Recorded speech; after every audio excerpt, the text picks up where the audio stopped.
শুভ সকাল বন্ধুরা, কেমন আছো তোমরা? যে যেখানেই আছো আশা করি সকলে খুব ভালোই আছো। আমরা ভালো নেই, সত্যি কথা বলতে ভালো নেই। মানুষের সৌজন্য ক্ষেত্রে বলা হয় না যে না ভালোই আছি এক কথায়। তো যাই হোক, সেরকম ভালো আছি কিন্তু অরিজিনালি ভালো নেই, কারণ আমার ভয়েস শুনে বুঝতে পারছো। আর আমার গত কয়েকদিনের ভিডিও যা শেয়ার করছি, যারা আমার ভিডিও দেখছো তারাও বুঝতে পারছো যে আমি কতটা ভালো আছি।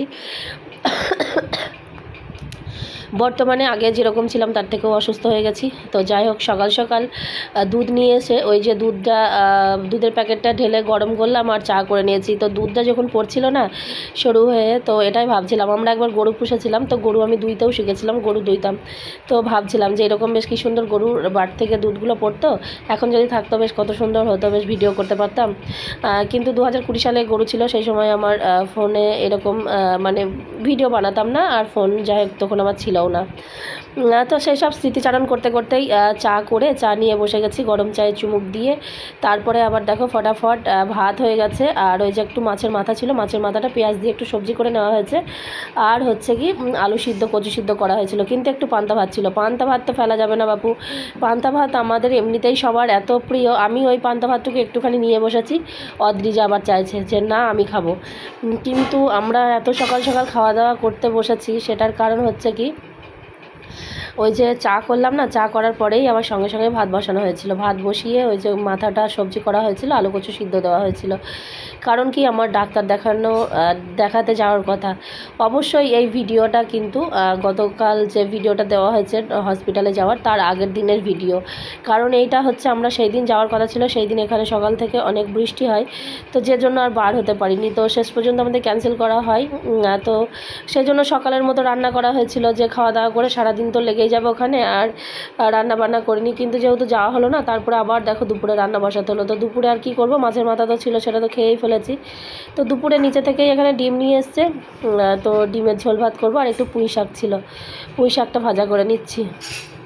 তো এই হলো দুপুরের খাওয়া দাওয়া। দুপুরের খাওয়া দাওয়া করে ভেবেছিলাম আজকে ইয়ে করব, মানে কেনাকাটা দুটো একটা বাকি আছে। আসলে কি বলো তো, মানে মানুষের জীবনটা এরকমই, যতক্ষণ তুমি বেঁচে আছো, যত অসুস্থও হয়, অনেকে হয়তো ভাববে যে এই এত অসুস্থ, এত কিছু, তার উপর আবার এত কেনাকাটা, এত কিছু। হ্যাঁ, এটা কিন্তু আমার মনে হয় সবার হয়তো ভুল ধারণা হবে। কারণ কি বলো তো, সবার তো নিজস্ব নিজস্ব ভাবনা। মানে অসুস্থ ঠিক আছে, অসুস্থ, চরম অসুস্থ, নানান প্রবলেমের মধ্যে আছি, কিন্তু সামনে যেহেতু পুজো, যতক্ষণ মানুষের দেহে প্রাণটা থাকে ততক্ষণ দেখবে যে সে আশায় বাঁচে, আর ভালোভাবে বাঁচতে চেষ্টা করে, ইচ্ছা থাকে তার। তো সেই জন্য, আর যেহেতু বাচ্চা আছে তো কেনাকাটা তো লাগবেই। কারণ এখন হয়তো একটু অসুস্থ আছি, কিন্তু ভালো হব না সেটা তো আর নয়, ভালো হতে পারি, খারাপ হতে পারি, কিন্তু সময় তো কারোর জন্য থেমে থাকবে না। আমি যদি এটা ভাবি যে আমি এখন তো খুব অসুস্থ আছি, তাহলে আমি এবছর কেনাকাটা করে কি করব।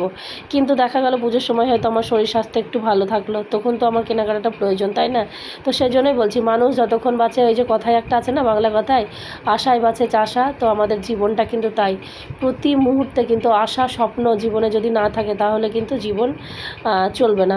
আশা আর স্বপ্নকেই কিন্তু জীবনকে এগিয়ে নিয়ে যায়। তো যাই হোক, দুপুরে রান্নাবান্না ডিমের ঝোল করেছিলাম, পুঁই শাক ভাজা করেছিলাম। তো তোমাদের দাদাভাই বলছে পুঁই শাকটা এতটা সুন্দর হয়েছে, মানে পুঁই শাক দিয়েই ভাত খাওয়া হয়ে যাবে। আর তারপরে তো দেখো খাওয়া দাওয়া সেরে ওই যে দেরি হয়ে যায়, যেটা বাঙালির ভাত ঘুম। ভেবেছিলাম আজকে যেহেতু আর ডাক্তার বাড়ি যাওয়া হলো না, একটু বেলায় বেলায় গিয়ে কেনাকাটাগুলো করব। কিন্তু না, ওই যে পেটে ভাত পড়লেই না চোখ দুটো যেন ঢুলে আসে। তো খাওয়া দাওয়া করে সবাই আমরা একটু শুয়েছিলাম। আর শুধুমাত্র কি শোয়া তো হয় না, কারণ ফোনে আমার অনেক কাজ থাকে, ফোনে এডিটিং থাকে, আপলোড থাকে, এই সমস্ত কিছু থাকে। তো সেই সব করতে করতে বেশ 5টা বেজে গেছে। তো 5টার সময় রেডি হয়ে এখন প্রায় 6টা বাজতে যাচ্ছে, আর এই যে 10 মিনিট লাগে, তোমাদেরকে বলছি যে 10 মিনিটে লাগে। তো চলে এসেছি স্টাইল বাজার, এটা শ্যামবাজারে যে স্টাইল বাজার। আর না, এটা স্টাইল বাজার না, এটা হচ্ছে হাতিবাগানের বাজার, কলকাতা হাতিবাগান। আমরা ফার্স্ট টাইম আসলাম, হাতিবাগান আর আসা হয় না, কারণ শ্যামবাজারে যেহেতু স্টাইল বাজার কলকাতা আছে, হাতিবাগানে আসাই হয় না। তো অদ্রিজা বলছিল যে মা চলো ঘুরে আসি ওই দিকেরটা কীরকম। তো এটা হলো হাতিবাগানের শ্যামবাজার বাজার কলকাতা। তো এইখানে না মানে ফার্স্ট ফ্লোরের মধ্যেই সব কিছু কাউন্টার, মানে মেল ফিমেল কিড সব কিছু এই ফার্স্ট ফ্লোরের মধ্যে।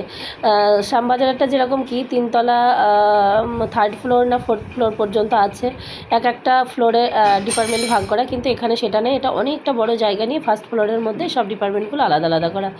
তো সমস্যা হচ্ছে এই যে মেয়েকে নিয়ে, মেয়ের আর জামা পছন্দ হয় না, ও নেবে কালো জিন্স। এর আগের দিন একটা জিন্স নিয়েছে, কিন্তু এখন নেবে ব্ল্যাক জিন্স। সে ব্ল্যাক জিন্স আর মেলানো যাচ্ছে না। তো যাই হোক টুকটাক কেনাকাটা হলো। আর ওর খুব ইচ্ছা যে ওই যে স্মার্ট বাজার টাইপের যে শপিং মলগুলো হয় না, যেগুলো এসকেলেটার থাকে, অনেক বড় হয়, তো সেইগুলোতে যাওয়ার, কিন্তু সেইগুলো শ্যামবাজারে কোথায় আছে সঠিক ঠিক জানিও না।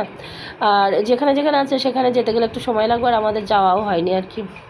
তো ও এইটা একটা সিটি মার্ট, এইখানে এসে কিন্তু খুব খুশি হয়েছে, কারণ ওর এরকম মানে সব প্রোডাক্ট এই যে সমস্ত রকম থাকবে, একটু দেখবে কিনবে, এইটা ওর খুব ইচ্ছা ছিল। তা যাক, ও বলছে যে ওইখানে না যেতে পারলো, এখানে এসেছি, যাক আজকে আমার মানে মনটা শান্তি হয়েছে যে না, আমি এরকম ধরনের বাজার একটা চাইছিলাম যেখানে কি সমস্ত রকম থাকবে। এই যে দেখো রিয়াকশানটা দেখো, ও এতটাই খুশি হয়েছে এখানটায় এসে। কিছু ছাতা কিনুক আর না কিনুক সবগুলো বেশ দেখতে পাচ্ছে। শুধুমাত্র যে এতদিন ধরে কি বাজার কলকাতা স্টাইল বাজার, ওগুলো হচ্ছে শুধু জামা কাপড়, খুব জোর হলে থাকে হয়তো ঘরের টুকিটাকি জিনিসপত্র, কিন্তু এই সমস্ত জিনিসগুলো এখানে থাকে না। তো ওই জন্য ওর খুব আনন্দ, ও এটাই চাইছিল আর কি। তো ওকে একদিন ভাবছি নিয়ে যাব অন্য সময়, কিন্তু এখন আর হলো না, এখন তো শরীরটা একদমই ভালো নেই, আর সেই সঙ্গে সময়েরও প্রচুর অভাব। তো পরে এক সময় আমরা ওই ধরনের মলগুলোয় যাব, যেগুলো কোয়েস্ট মল, তারপরে কি বলে স্মার্ট বাজার, এরকম ধরনের যে মলগুলো আছে, যেখানে জেনে একদিন যাব, গিয়ে ঘুরিয়ে নিয়ে আসবো ওকে। তো যাই হোক, ওর সঙ্গে সঙ্গে আমিও একটু পায়ে পা মিলিয়ে ঘুরে দেখে নিলাম। আর একটার পর একটা এই বাজার কলকাতা, হাতিবাগান, এই হাতিবাগান শ্যামবাজারে প্রচুর কিন্তু এরকম ধরনের ছোটো ছোটো শপিং মলগুলো আছে। আর এটা হচ্ছে স্টাইল বাজার। এখন কিন্তু রাত্রির অনেকটা হয়ে গেছে, তো স্টাইল বাজারে তোমাদের দাদাভাইয়ের একটা চেঞ্জ করার ছিল, তো এখানে বিল করে দিল, কিন্তু ভিতরে ঢুকে বলছে যে এখন অনেকটা রাত্রি হয়ে গেছে, আর চেঞ্জ হবে না।